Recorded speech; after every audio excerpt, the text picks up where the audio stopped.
बिस्मिल्लाहिर्रहमानिर्रहीम। अस्सलाम वालेकुम। वालेकुम अस्सलाम सर। अच्छा बेटा, एक और वीक ऑनलाइन क्लास का। बहरहाल कंटिन्यू करते हैं। ये बेटा स्लाइड शेयर हो रही है आपके साथ। जी सर। ओके। अच्छा बेटा, टाइम कोशिश करते हैं ये बात आज पूरी हो जाए, कम से कम नॉन डिसजंक्शन की। नॉन डिसजंक्शन की बात हमने लास्ट टाइम की थी कि मियोटिक एरर जो बाज़ औक़ात क्रिएट होता है ड्यूरिंग मियोसिस। और मियोसिस का मतलब गैमीटोजेनेसिस के दौरान अगर मियोसिस में एरर आ जाए तो एबनॉर्मल गैमीट्स पैदा होने का खदशा होता है, पैदा होते हैं।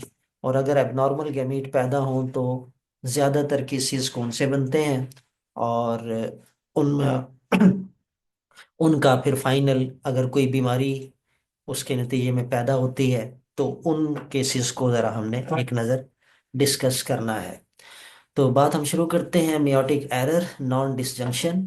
इस नॉन डिसजंक्शन में जंक्शन क्या है ये हमने पहले भी डिस्कस किए थे कि इन केस ऑफ मियोसिस, अगर हम मियोसिस वन को देखें तो मियोसिस वन के केस में हमें चार क्रोमेटिड्स ज्वाइन नजर आते हैं, जंक नजर आते हैं मियोसिस वन के मेटाफेज में, जो मेटाफेज के प्लेट के साथ अटैच होते हैं इस हालत में कि ये बाईवेलेंट बाईवेलेंट एक को फाइबर एक जानिब से और दूसरे को दूसरी जानिब से अटैच होता है। और फिर इन्हीं फाइबर्स की मदद से ये जंक्शन डिसजंक्शन में तब्दील हो जाता है, यानी ये दोनों ब्लू और रेड यानी पेरेंटल होमोलोग एक दूसरे से सेपरेट होते हैं, सेग्रीगेट होते हैं, डिसजंक होते हैं। डिसजंक होकर ये एक एक डॉटर सेल को इनहेरिट होता है तो दूसरा दूसरे डॉटर सेल को इनहेरिट हो जाता है। इस तरह ये जंक्शन डिसजंक्शन में तब्दील हो गया। तो जंक्शन और disjunction is a normal process in meiosis one.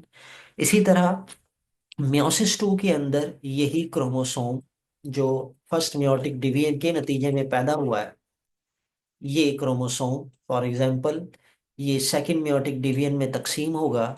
तो यहाँ पर भी जंक्शन है, और ये जंक्शन है दो क्रोमेटिड्स का। दो सिस्टर क्रोमेटिड आपस में जंक है। ये दोनों सिस्टर क्रोमेटिड एनाफेज टू के अंदर डिसजंक होंगे, सेपरेट होंगे स्पिंडल फाइबर की मदद से। और इस तरह सेकंड मियोटिक डिवीजन से पैदा होने वाले दो सेल जो in case of animals gamete होते हैं, उन गैमीट के अंदर ये एक एक कॉपी उनकी जाएगी। इस तरह मियोसिस वन और मियोसिस टू में हमें जंक्शन भी नजर आता है और नॉन डिसजंक्शन भी, सॉरी, जंक्शन भी नजर आते हैं और डिसजंक्शन भी। अब नॉन डिसजंक्शन क्या है?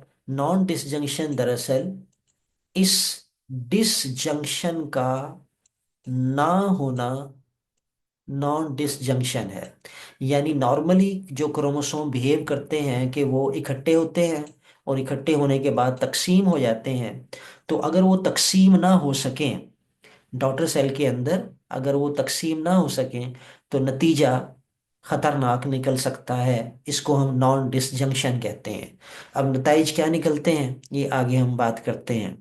बुक में ये डायग्राम दी गई है कि अगर नॉन डिसजंक्शन होती है मियोसिस वन के केस में, तो मियोसिस वन में ये पेरेंट सेल जिसके अंदर हम यहाँ पे अब बात कर रहे हैं फॉर एग्जाम्पल ह्यूमन की, ठीक है, ह्यूमन के अंदर 23 क्रोमोसोम के पेयर पाए जाते हैं, 23 पेयर्स ऑफ क्रोमोसोम। और इस 23 का जो नंबर है it is equal to N, it is equal to N. Humans are diploid, और डिप्लॉइड के अंदर मतलब क्या है? 2n। 2n का मतलब होगा 23 × 2, ठीक है। n is equal to 23। n stands for a single set of chromosome. अच्छा, तो मियोसिस वन में जाने वाला ये पेरेंट सेल जिसके अंदर 23 पेयर्स ऑफ क्रोमोसोम है, फर्स्ट मियोटिक डिवीजन के अंदर क्या होता है, ये अभी हमने डायग्राम देखी कि ये जो पेयर है, ये पेयर का एक एक मेंबर तकसीम हो जाता है। यानी नॉर्मली अगर होता ये है कि इसने आना है इधर और इस मेंबर ने इधर, लेकिन नॉन डिसजंक्शन होने का नतीजा ये होगा कि ये डिसजंक अलग अलग होने की बजाय दोनों के दोनों एक ही डॉटर सेल को इनहेरिट हो गए, जबकि इस पेयर में से दूसरे को कोई भी मेंबर नहीं मिला। अब यहां पर इसके खाली होने का मतलब ये नहीं है कि इसमें कोई क्रोमोसोम नहीं है। इसके अंदर ये जो हम बात की है कि यहाँ पे 23 पेयर थे, इन 23 में से किसी एक के अंदर नॉन डिसजंक्शन हुई है, बाकी 22 मौजूद हैं। उन 22 को यहाँ पे शो नहीं किया गया, सिर्फ उसकी बात की जिसको कहते हैं सिस्टम, सराउंडिंग को छोड़ दिया। तो सिस्टम जिसकी हम बात कर रहे हैं कि जिसमें नॉन डिसजंक्शन हुई है, वो पेयर ये था। तो ये 22 ये हैं, ये मिलकर 23 हो गए, तो ये 23 जमा 1, यानी ये पेरेंट जो है 23 का मतलब है n, ये n+1 का की कंडीशन इस पेरेंट में मौजूद है। जबकि जो दूसरा सेल है जिसमें बाहिर कोई क्रोमोसोम नजर नहीं आ रहा, इसके अंदर 22 क्रोमोसोम तो मौजूद हैं, अलबत्ता इस 23वें पेयर की नॉन डिसजंक्शन के नतीजे में इस दोनों में से कोई भी यहाँ पे नहीं आया, तो दोनों गायब हैं, इसलिए ये खाली नजर आ रहा है। अलबत्ता 22 मौजूद हैं, और ये 22 का मतलब है n-1। तो ये जो n-1 यहाँ पे लिखा है, this is also true for this parent cell. तो n+1 is true for this cell as well. ये दोनों पेरेंट हैं इन चारों सेल्स के। सेकंड मियोटिक डिवीजन को माइटोसिस की तरह इसीलिए कहते हैं कि सेकंड मियोटिक डिवीजन उस नंबर को मेंटेन करती है जो पेरेंट में हो। यानी पेरेंट n+1 होगा तो डॉटर सेल भी n+1 होंगे, पेरेंट n-1 है तो डॉटर सेल भी n-1 आपको मिलेंगे। Second meiotic division maintains the number of chromosome in daughter cell as that of parent. अलबत्ता पैदा होने वाले सेल एक दूसरे के आइडेंटिकल नहीं होते, ये गुफ्तगू हम लास्ट टाइम कर चुके माइटोसिस और मियोसिस के कंपैरिजन में। तो अगर मियोसिस वन में नॉन डिसजंक्शन होती है तो नतीजतन नॉर्मल गैमीट तो कोई भी पैदा नहीं हुआ, सारे अबनॉर्मल गैमीट प्रोड्यूस हुए। अलबत्ता अबनॉर्मल गैमीट की दो कैटेगरी है, n+1 और n-1। हो सकता है कि फर्स्ट मियोटिक डिवीजन नॉर्मल हुई हो, कोई मसला यहाँ पर ना आए, और जो जितने भी 23 पेयर्स हैं वो सब के सब डिसजंक हो जाएं। डिसजंक होकर एक इधर गया एक इधर गया, यानी मतलब इसमें भी 23 डुप्लीकेटेड क्रोमोसोम हो, इसमें भी 23 डुप्लीकेटेड क्रोमोसोम हो। अब ये दोनों अलग अलग सेल्स हैं। सेकंड मियोटिक डिवीजन प्रॉब्लम का शिकार अगर होती है तो लाजिम नहीं कि दोनों होंगे। मसलन एक सेल नॉन डिसजंक्शन का शिकार हुआ, और तो इन 23 डुप्लीकेटेड क्रोमोसोम में से 22 तो नॉर्मली तकसीम हो गए, यानी दोनों को 22 22 तो मिल गए। अलबत्ता 23rd पेयर से क्या हुआ कि वो तकसीम नहीं हो सका और उसके दोनों मेंबर एक ही सेल में चले गए। तो ये 22 जमा 2 24, और 24 का मतलब है n+1, यानी ये भी n+1 होगा। और ये जो दूसरा है ये n-1 का शिकार होगा कि इसमें मिसिंग क्रोमोसोम। अलबत्ता दूसरा पेरेंट सेल जो फर्स्ट मियोटिक डिवीजन से पैदा हुआ, उसके अंदर नॉन डिसजंक्शन नहीं हुई, तो उससे पैदा होने वाले दोनों गैमीट नॉर्मल होंगे, यानी एन के साथ, और एन का मतलब है 23 क्रोमोसोम्स। ठीक है जी, तो यहां तक समझ गए बात बेटा?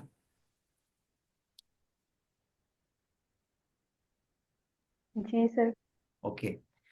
अब हम ह्यूमन, क्योंकि हमने ह्यूमन की मिसाल लेके बात कर रहे हैं, वैसे ही केसेस एनिमल में सभी में होते हैं। ह्यूमन के केस में 23 पेयर्स ऑफ क्रोमोसोम, ये आपके सामने है।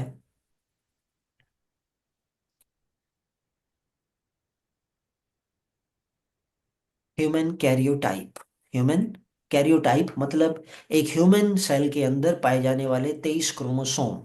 इसके बारे में हम पहले गुफ्तगू कर चुके हैं कि chromosome number 1 is the largest, second is smaller, then smaller smaller होते होते सबसे लास्ट में smallest will be 22 and the last number is reserved for sex chromosome pair.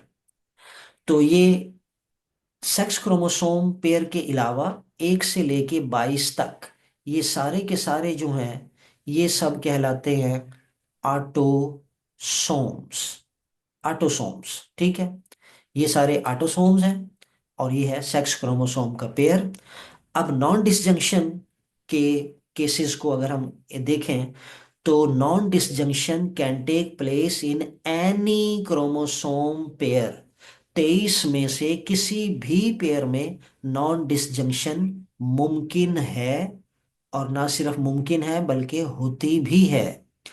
अलबत्ता उसके नताइज क्या निकलते हैं, उन नताइज को जानने के लिए, देखने के लिए हम दो केसेस को पहले टिपिकली डिस्कस करेंगे। यानी पहले क्रोमोसोम नंबर 1 को अगर हम मिसाल के तौर पे लें कि if non disjunction in case of हमारे क्रोमोसोम पेयर नंबर 1। अंदर पड़ी काली रंग अब तो 50-50 होंगे ना। बेटा आमना मंसूर, माइक ऑफ करें बेटा। आमना मंसूर, बेटा क्लास आपने ज्वाइन की है तो समझें कि आप क्लास में हैं। फिजिकल और इसमें कोई फर्क नहीं है। टीचर भी मौजूद है, आप भी क्लास में हैं। अगरचे क्लास भले तकसीम हो गई है दो अलग अलग कमरों में, ठीक है। अच्छा जी, हम बात कर रहे हैं for example homologous chromosome pair number 1। Pair number 1 में अगर नॉन डिस्टिंक्शन होती है तो नतीजतन दो तरह के एबनॉर्मल गैमीट N+1 N-1, यानी 23 में एक फालतू। कौन सा फालतू? क्रोमोसोम नंबर 1 दो की बजाय तीन होंगे, सॉरी, गैमीट के अंदर एक की बजाय दो होंगे। और N-1 में 22 क्रोमोसोम मौजूद होंगे, 23वां यानी क्रोमोसोम नंबर 1 एब्सेंट नजर आएगा। तो abnormal gamete N+1 N-1। Problem, ये जो पेरेंट है जिसके अंदर नॉन डिसजंक्शन हुई है और एबनॉर्मल गैमीट पैदा हुए हैं, जहन में रहे ये किसी बीमारी का शिकार नहीं है और ना ही एबनॉर्मल गैमीट के पैदा होने से कोई बीमारी इसको होगी। प्रॉब्लम अगर क्रिएट होता है तो आगे होता है उस वक्त जब ये N+1 वाला गैमीट नॉर्मल गैमीट के साथ फर्टिलाइजेशन में बाई चांस हिस्सा लेता है और जाइगोट बनता है। अब जो जाइगोट बनेगा उसमें N और +1, ये हो जाएगा 2N+1, यानी N23 × 2 20 से 46। 46 क्रोमोसोम की बजाय इसके अंदर 47 क्रोमोसोम पाए जाएंगे। 46 क्रोमोसोम से 23 पेयर, लेकिन एक पेयर ऐसा है जिसमें दो की बजाय तीन क्रोमोसोम है, और वो पेयर है इस केस में क्रोमोसोम नंबर 1। यानी क्रोमोसोम नंबर 1 में ये पेयर बनने की बजाय तीन क्रोमोसोम यहाँ इस जाइगोट में प्रेजेंट होंगे। ये कहलाएगा ट्राइसोमी 1 का शिकार जाइगोट। इसी तरह अगर ये एबनॉर्मल गैमीट N-1 वाला फ्यूजन में हिस्सा लेता है, जाइगोट बनता है, तो ये जाइगोट मोनोसोमी 1 का शिकार कहलाएगा। मानो का मतलब कि यहाँ पे 23 पेयर हैं, लेकिन एक पेयर ऐसा है जिसमें दो की बजाय सिंगल क्रोमोसोम मौजूद है, सिंगल के लिए मोनो। तो ट्राइसोमी 1 का शिकार जाइगोट हो या मोनोसोमी 1 का शिकार जाइगोट हो, दोनों एबनॉर्मल हैं। अगर इनकी डेवलपमेंट की बात करें तो ट्राइसोमी 1 का शिकार होने वाला जाइगोट नॉन वाइएबल होता है, यानी ये डेवलपमेंट इसकी कंप्लीट नहीं होती और ये पैदाइश से पहले ही एबॉर्शन का शिकार हो जाता है। इसी तरह मोनोसोमी 1 का शिकार होने वाला जाइगोट भी, उसकी डेवलपमेंट कंप्लीट नहीं होती और वो पैदाइश से पहले ही एबॉर्ट हो जाएगा। तो ये है पेयर नंबर 1 का रिजल्ट। अगर नॉन डिस्टिंक्शन होती है क्रोमोसोम पेयर नंबर 1 में तो ये उसके नताइज होते हैं, होंगे। लेकिन अगर ऑटोसोमल नॉन डिसजंक्शन यानी 1 से लेके 22 तक, जिनको हम ऑटोसोम कहते हैं, उसमें पेयर नंबर 21 की बात की जाए, पेयर नंबर 21 ये सेकंड लास्ट नंबर पे आता है। यानी क्रोमोसोम छोटे से छोटा होता गया। पहले हमने 1 की बात की, जो लार्जेस्ट क्रोमोसोम था। ये एक तरह से one of the smallest chromosome है। 21 क्रोमोसोम के पेयर में अगर नॉन डिसजंक्शन होती है तो नतीजतन वही n+1 n-1 के गैमीट बनेंगे।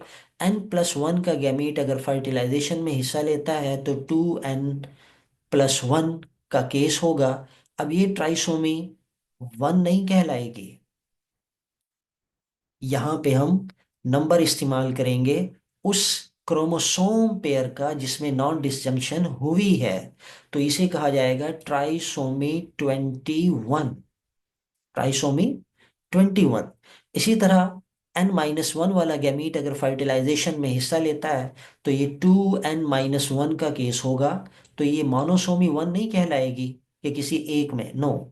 ये यहाँ पे नंबर मेंशन किया जाता है, मोनोसोमी 21, ताकि पता चले कि 23 पेयर में से कौन सा पेयर है जिसमें दो की बजाय एक क्रोमोसोम प्रेजेंट है।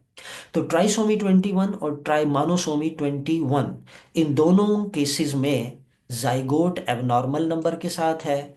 अब ये एबनॉर्मल नंबर के साथ मोनोसोमी 21 नॉन वाइबल, यानी इसकी भी डेवलपमेंट कंप्लीट नहीं होती, एबॉर्शन होगी और ये इंडिविजुअल पैदा नहीं होगा। अलबत्ता ट्राइसोमी 21 के केस में इम्कानात हैं कि डेवलपमेंट कंप्लीट भी हो जाए और पैदा होने वाला जिंदा भी रह जाए, बड़ा भी हो जाए। तो लेकिन बीमारी का शिकार होता है और ये बीमारी होती है डाउन सिंड्रोम। तो in case of 21 pair non disjunction के रिजल्ट इस तरह से हमें नजर आएंगे। ये डाउन सिंड्रोम का शिकार जो पर्सन है, ये मेल भी हो सकता है, फीमेल भी। ये फीमेल है। इसके अगर कैरियोटाइप को देखें तो इसके सेल्स में हमें बाकी सारे पेयर नॉर्मल मिलेंगे। पेयर नंबर 21 में दो की बजाय तीन क्रोमोसोम नजर आते हैं। ये है इस बीमारी की वजह, एक क्रोमोसोम का ज्यादा होना। ये एक क्रोमोसोम जो ज्यादा हुआ है, ये इतना जेनेटिक इम्बैलेंस क्रिएट करता है कि डेवलपमेंट में बहुत से केसेस सरवाइव नहीं भी करते। अलबत्ता जो सरवाइव कर जाते हैं वो बीमारी का शिकार होते हैं और वो डाउन सिंड्रोम कहलाती है, बाकायदा पूरा एक ग्रुप ऑफ डिजीजेस। इस ग्रुप ऑफ डिजीजेस के अंदर हमें क्या प्रॉब्लम नजर आते हैं? बुक के अंदर ब्रीफली जिनका तस्करा किया है कि इनकी पहचान में flat broad face, squint eyes. Squint eyes यहाँ पे दे सकते हैं अंदर को, क्या कहें, मिचकी हुई आंखें, जिसमें स्किन फोल्ड जो है आईज की ये अंदर के कॉर्नर पे मुड़ी होती है। प्रोट्रूडिंग टंग, जुबान बाहर निकली नजर आती है। मेंटल रिटार्डेशन का ये शिकार होते हैं क्योंकि इनका जो डिफेक्टिव जो नर्वस सिस्टम है, सेंट्रल नर्वस सिस्टम, वो डिफेक्टिव डेवलपमेंट होती है और नतीजतन ये नॉर्मल नहीं होते। In case of down syndrome, non disjunction की वजह एबनॉर्मल मेल गैमीट भी हो सकता है, एबनॉर्मल फीमेल गैमीट भी हो सकता है। यानी मेल गैमीट में भी क्रोमोसोम नंबर 21 एक ज्यादा हो सकता है, फीमेल में भी एक ज्यादा हो सकता है। लेकिन ज्यादातर जो ऑब्जर्वेशन है वो ये कि एबनॉर्मल एग के नतीजे में डाउन सिंड्रोम के केसेस पैदा होते हैं। और एग का मतलब मदर से पैदा होने वाले गैमीट, वहां पे रीजन ली जाती है एज ऑफ द मदर। यानी माँ की उम्र अगर ज्यादा होगी तो डाउन सिंड्रोम केसेस पैदा होने के इम्कानात बढ़ते हैं। एग्जाम्पल यहाँ पे, एग्जाम्पल नहीं बल्कि इंफॉर्मेशन जो है, डाटा, वो ये बताता है कि टीन एज मदर अगर है तो डाउन सिंड्रोम के होने के इम्कानात हजारों में एक हैं, 1 in many thousand। लेकिन अगर माँ की उम्र 40 years है तो 40 साल की उम्र में जाकर गैमेटोजेनेसिस इन फीमेल, यानी oogenesis प्रॉब्लम का शिकार हो सकती है। और नतीजतन अब इम्कानात होंगे 1 in 100, 100 में से एक। और अगर एज मजीद बढ़ती है 45 years में जाकर, रिस्क जो है वो 3 गुना ज्यादा हो जाता है। 3 गुना का मतलब है 3/100। यानी with the increasing age of the mother there is a chances of non disjunction in chromosome pair number 21। और नतीजतन एबनॉर्मल गैमीट पैदा हो सकते हैं, एबनॉर्मल एग। और एबनॉर्मल एग अगर फर्टिलाइज होता है तो डाउन सिंड्रोम के केसेस पैदा हो सकते हैं। तो ये है डाउन सिंड्रोम। अलबत्ता नॉन डिसजंक्शन किसी भी पेयर में मुमकिन है। अब इसको अगर हम समराइज करें एक टेबल में, तो क्रोमोसोम नंबर 1 का केस अभी हमने डिस्कस किया, ताकि बात समझ लें। क्रोमोसोम नंबर 1 में N+1 N-1 दो तरह के एबनॉर्मल गैमीट, नतीजे में ट्राइसोमी और मोनोसोमी जाइगोट में, और कोई भी केस वायेबल नहीं था। यही बात जो क्रोमोसोम नंबर 1 के लिए अभी हमने डिस्कस की है, ये 1 से लेकर 12 तक किसी के लिए भी कर ली जाए, ये दुरुस्त है। यानी N+1 N-1 केसेस बनेंगे, जाइगोट ट्राइसोमी मोनोसोमी का शिकार होगा, नाम उसको दिया जाएगा उसी रिस्पेक्टिव क्रोमोसोम के नंबर के साथ, के प्रॉब्लम किस में है। यानी अगर क्रोमोसोम नंबर 1 में नॉन डिसजंक्शन है तो ट्राइसोमी 1 मोनोसोमी 1 कहलाएगी। क्रोमोसोम नंबर 2 में अगर प्रॉब्लम आया है तो ट्राइसोमी 2 ट्राई मोनोसोमी 2 के केसेस होंगे। पेयर नंबर 3 का प्रॉब्लम है तो ट्राइसोमी 3 और मोनोसोमी 3 के प्रॉब्लम होंगे, एंड सो ऑन। और कोई भी सरवाइव नहीं करेगा। यही बात क्रोमोसोम नंबर 14 से 17 के लिए भी दुरुस्त है, और यही बात क्रोमोसोम नंबर 19 और 20 के लिए भी दुरुस्त है, और यही बात क्रोमोसोम नंबर 22 के लिए भी दुरुस्त है। यानी N+1 N-1 गैमीट प्रोड्यूस होते हैं, ट्राइसोमी मोनोसोमी के केसेस डेवलप होते हैं, लेकिन जाइगोट तो बनते हैं। अलबत्ता कोई भी, चाहे ट्राइसोमी हो चाहे मोनोसोमी हो, कोई भी सरवाइव नहीं करता। ठीक है जी। तो ये क्रोमोसोम हो गए 1 से लेके 22 तक ऑटोसोम में। अच्छा, एक्सेप्शन, वो केसेस जिसके अंदर हमें सर्वाइवल नजर आता है, वो है क्रोमोसोम नंबर 13, क्रोमोसोम नंबर 18 और क्रोमोसोम नंबर 21 के। इन केसेस में नॉन डिसजंक्शन अगर होती है तो गैमीट N+1 N-1 बनते हैं, उसके नतीजे में एबनॉर्मल जाइगोट भी बनते हैं जो ट्राइसोमी का शिकार होते हैं। अलबत्ता इन तीनों केसेस में ट्राइसोमी के केसेस सरवाइव करते हैं, वाएबल होते हैं, यानी उनकी पैदाइश मुमकिन है। ऐसा नहीं कि अबॉर्शन नहीं होती, अलबत्ता पैदाइश भी हो जाती है। अलबत्ता ये जितने भी पैदाइश होंगे, ये सब के सब मुख्तलिफ बीमारियों का शिकार नजर आते हैं। ट्राइसोमी 13 के केस में पेटाउ सिंड्रोम हमें नजर आता है।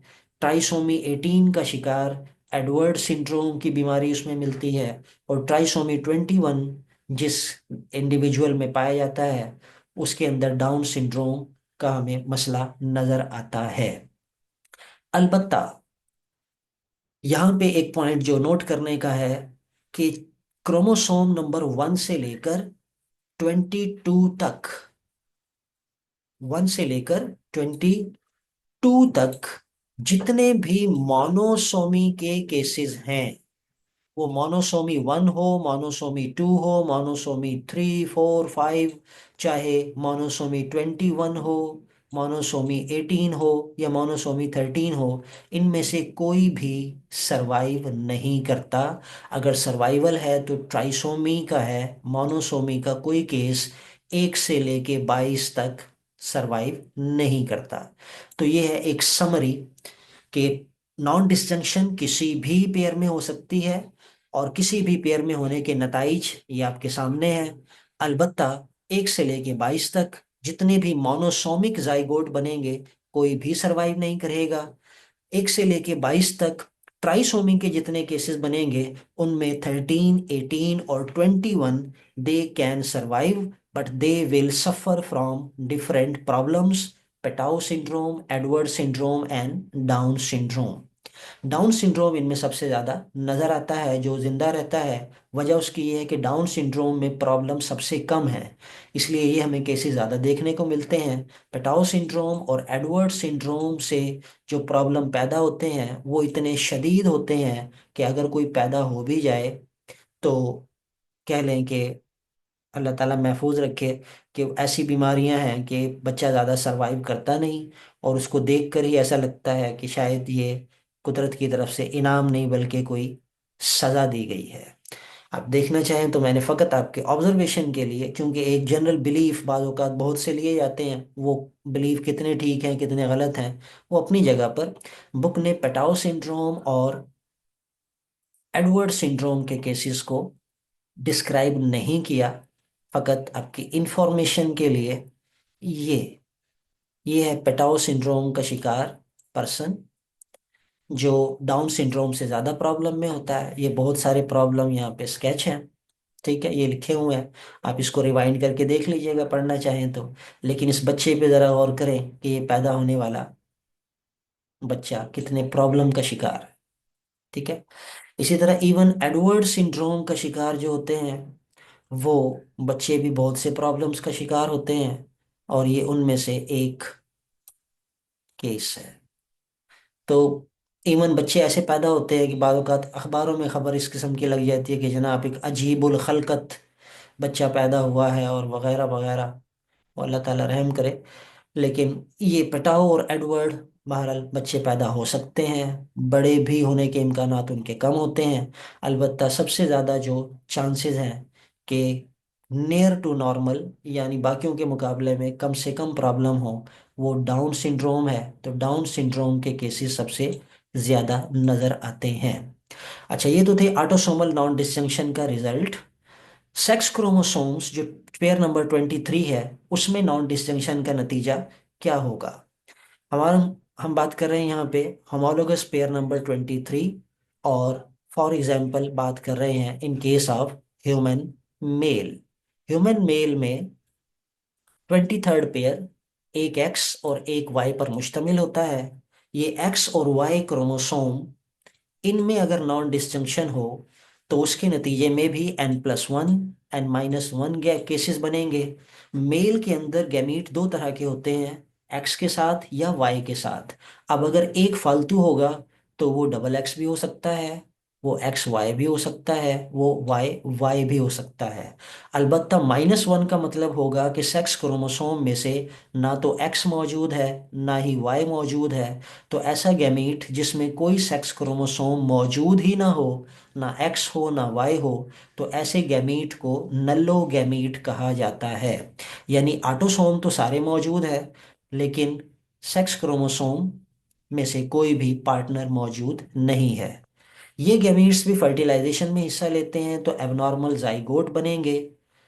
ये जो येलो बॉक्स है, इस येलो बॉक्स में, यानी इनसे हटकर भी, ये तो सिंगल+1 है, तो ये ट्राइसोमी का शिकार होंगे। लेकिन टेट्रासोमी, पेंटासोमी, हेक्सासोमी और भी केसेस बनते हैं, लेकिन वो ज़्यादा रेयर होते हैं और डबल नॉन डिस्जंक्शन या ट्रिपल नॉन डिस्जंक्शन का नतीजा हो सकते हैं।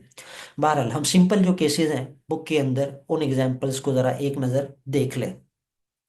Abnormal male gamete, abnormal male gamete में बी double X, double Y, X Y.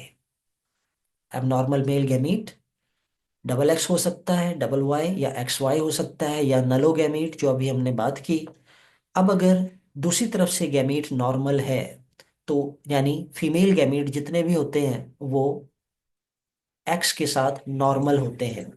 A female gamete is normal but abnormal gamete is from male parent.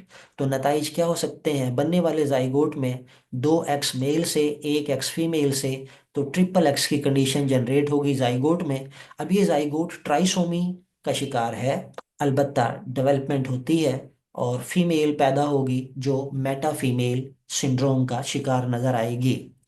YY gamete from male if fertilizes normal X female gamete, the result will be XYY। इससे पैदा होने वाला जो individual होगा वो Jacob syndrome का शिकार नजर आता है। XY क्रोमोसोम अगर मौजूद है मेल गैमीट में, फीमेल नॉर्मल गैमीट के साथ फर्टिलाइजेशन का नतीजा XY होगा, तो ये लाइनफेल्टर सिंड्रोम बनता है। इसी तरह नलोगैमीट, मेल पेरेंट से female gamete is normal, XO यानी मेल से कोई पार्टनर ना एक्स ना वाई कोई भी मौजूद नहीं है, तो ये XO और डेवलप होने वाली फीमेल टर्नर सिंड्रोम का शिकार नजर आती है। ये केसेस थे abnormal male gamete if fertilized with normal female gamete. अब अगर हम बात करें कि male gamete is normal but female gamete is abnormal, तो फीमेल गैमीट एबनॉर्मल कौन कौन से होंगे? फीमेल गैमीट नॉर्मल होते हैं सिंगल एक्स के साथ, लेकिन अगर n+1 का शिकार हुए तो कह लें कि XX होगा, या फिर n-1 में नलो गैमीट। अब mail gamete is normal, normal male gamete X, normal male gamete with X. If fertilizes with abnormal female XX, the result will be triple X. Female पैदा होगी एबनॉर्मल फीचर्स के साथ, Meta female का problem होगा। नलोगैमीट अगर female का है तो इससे भी XO सिंड्रोम यानी टर्नर सिंड्रोम के केसेस पैदा होंगे। यानी यहाँ पर आप देख सकते हैं सिमिलैरिटी या कॉमन, यानी मेटा फीमेल पैदा होने की वजूहात में एबनॉर्मल गैमीट मैटरनल था या पैटर्नल था। इस केस में अगर एबनॉर्मल गैमीट फादर की तरफ से है तो तब भी मेटा फीमेल पॉसिबल है, ये भी मेटा फीमेल है। यहाँ पे एबनॉर्मल गैमीट किसका है? यहाँ पे एबनॉर्मल गैमीट मैटरनल साइड से है, तो मेटा फीमेल की वजह एबनॉर्मल मेल गैमीट भी हो सकता है, एबनॉर्मल फीमेल गैमीट भी हो सकता है। इसी तरह बाकियों को भी कंपेयर करें तो आपको टर्नर सिंड्रोम भी यहाँ पे नजर आएगा, ऊपर भी है।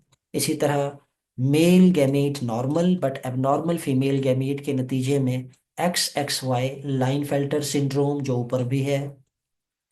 अलबत्ता abnormal male gamete if fertilizes abnormal female gamete, एक ऐसा गैमीट जिसमें कोई क्रोमोसोम नहीं था, तो कॉम्बिनेशन बनेगा YO। ये जो YO है ये बिल्कुल सरवाइव नहीं करता, it is the only case that do not survive. तो बाकी केस सरवाइव का मतलब डेवलपमेंट सरवाइव करेंगे, पैदा होंगे, मुख्तलिफ बीमारियों का शिकार होंगे। तो ये मुख्तलिफ केसेस बुक ने डिस्क्राइब किए हैं। तो बेटा इस वीडियो को आप रिवाइज करके रिपीट करके सुकून से इसको समझ लीजिएगा, ठीक है? मैंने क्विकली ये एक स्केच आपको बना के दे दिया है, एक समरी, ये आपका काम कह लें कि कम कर दिया है। अच्छा, अब यहाँ पे एक और पॉइंट ऑफ व्यू से सारी बातों को, यानी इन केसेस में अगर हम गौर करें तो नजर ये आता है कि YO का अगर जाइगोट बनता है, कॉम्बिनेशन बनता है, तो ये सरवाइव ही नहीं करता, डोंट एग्जिस्ट। और YO में क्या होगा? ऑटोसोम्स 44 मौजूद हैं, लेकिन सेक्स क्रोमोसोम में X नहीं है, सिर्फ Y है। तो मेल विद 45 क्रोमोसोम इस तरह का मेल एग्जिस्ट बिल्कुल नहीं करता, ठीक है? यानी ये डेवलप ही नहीं होता। अलबत्ता जो नीचे तमाम केसेस हैं ये डेवलप होते हैं। अब YO एग्जिस्ट ही नहीं करेगा, एग्जिस्ट हो करने का मतलब जाइगोट तो बनेगा लेकिन डेवलपमेंट नहीं होगी, वो पैदा ही नहीं होगा।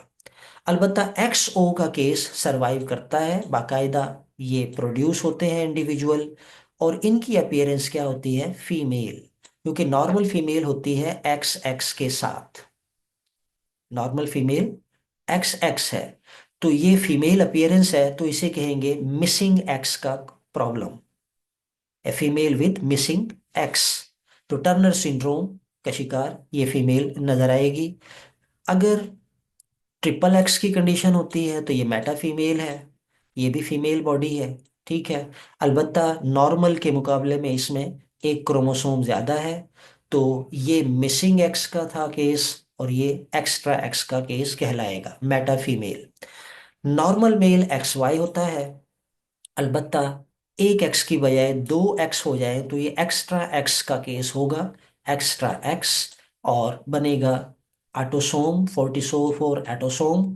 सेक्स क्रोमोसोम में XXY नजर आएगा, ये एक्स्ट्रा कॉपी ऑफ एक्स, तो ये एक्स्ट्रा एक्स यानी मेल विद एक्स्ट्रा एक्स, ये होगा लाइनफेल्टर सिंड्रोम। अलबत्ता एक्स्ट्रा एक्स एक हो, दो हो, तीन हो, ये मुख्तलिफ केसेस नजर आते हैं। ये सब के सब लाइन फेल्टर सिंड्रोम ही का शिकार होंगे। अलामात में अलबत्ता सवेरिटी बढ़ती जाएगी जितने ज़्यादा एक्स्ट्रा क्रोमोसोम होंगे, तो ये सारे के सारे मेल हैं, एबनॉर्मल मेल। अलबत्ता अगर XYY यानी मेल होता है XY, अब इसमें एक्स्ट्रा एक्स नहीं बल्कि एक्स्ट्रा वाई का प्रॉब्लम है। तो male with extra Y 44 chromosome होंगे, और ये होगा एक्स वाई वाई। तो इसकी सिम्टम इस लाइनफेल्टर सिंड्रोम से डिफरेंट होंगी, क्योंकि ये एक्स्ट्रा एक्स नहीं बल्कि एक्स्ट्रा वाई का प्रॉब्लम है। तो इसको नाम दिया गया है जैकॉब्स सिंड्रोम। तो ये एक कह लें कि समरी आपके सामने है। अब टर्नर सिंड्रोम के फीचर्स बुक ने कुछ बयान किए हैं।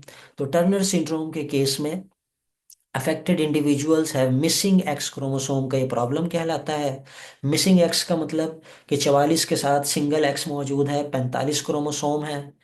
45 में से 44 ऑटोसोम और एक एक्स। इसके फीचर्स हमें जो नजर आते हैं कि ये आमतौर पे डू नॉट सर्वाइव प्रेगनेंसी, लेकिन अगर पैदा हो भी जाएं तो जो सरवाइव करेंगे उस फीमेल की अपीयरेंस शॉर्ट स्टेचर यानी कद छोटा होगा।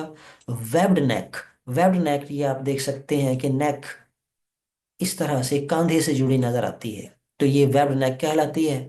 Without ovaries and complete absence of germ cell का मतलब है कि they are sexually infertile, reproductively they are infertile. ये है टर्नर सिंड्रोम। लाइन्सफेल्टर सिंड्रोम का केस क्या है? ये है मेल्स विद एक्स्ट्रा एक्स। पीछे वाला केस था फीमेल विद मिसिंग एक्स, ये है मेल विद एक्स्ट्रा एक्स। और ये हमारी सोसाइटी में बड़े कॉमनली हमें नजर आते हैं, जिनको ख्वाजा सरा कहते हैं, मुखन्नस कहा जाता है, कई नाम इनको दे दिए जाते हैं। These are victims of Klinefelter's syndrome. Klinefelter syndrome individuals have additional X chromosome. Additional x 46 की बजाय 47, और 47 में फालतू क्या है कि नॉर्मल एक्स वाई की बजाय इनमें एक एक्स फालतू है। Phenotypically male but have frequently enlarged breasts, tendency to tallness, obesity, small testes with no sperm। अब नॉर्मल मेल के मुकाबले में यहाँ पे डबल एक्स की वजह से कुछ फीमेल फीचर्स इनमें नजर आते हैं, जिसकी वजह से इनको हम शीमेल का नाम भी दे देते हैं। अलबत्ता reproductively they are generally they are infertile. ठीक है। तो ये है लाइनफेल्टर्स सिंड्रोम। जैकब सिंड्रोम जो एक्स्ट्रा वाई का प्रॉब्लम है, एक्स्ट्रा वाई का प्रॉब्लम, उस एक्स्ट्रा वाई के प्रॉब्लम में बाकी सारे क्रोमोसोम नॉर्मल हैं। सेक्स क्रोमोसोम के केस में एक एक्स और दो वाई एक्स्ट्रा वाई, और इनके हवाले से ये भी 47 के साथ हैं, लेकिन ये एक्स्ट्रा वाई हैं। ऊपर वाला केस एक्स्ट्रा एक्स का था, ये एक्स्ट्रा वाई के साथ है। ये आमतौर पे नॉर्मल ही होते हैं, बहुत कम प्रॉब्लम इनमें देखने में आते हैं। आमतौर पे ये कद इनका लंबा होता है एवरेज के मुकाबले में, और ये डिफिकल्टी अगर फेस करते हैं तो स्पीच के अंदर और लर्निंग के अंदर इनके प्रॉब्लम कुछ नज़र आते हैं। तो ये थे मुख्तलिफ केसेस नॉन डिसजंक्शन, उसके नतीजे में पैदा होने वाले मुख्तलिफ सिंड्रोम्स। अभी थोड़ा सा ये टॉपिक बाकी है बुक के अंदर, टाइम हमारा ख़त्म हो गया है, इंशाल्लाह इसको कल कंप्लीट हम कर लेंगे। अभी कोई क्वेश्चन है तो बेटा आप कर सकते हैं।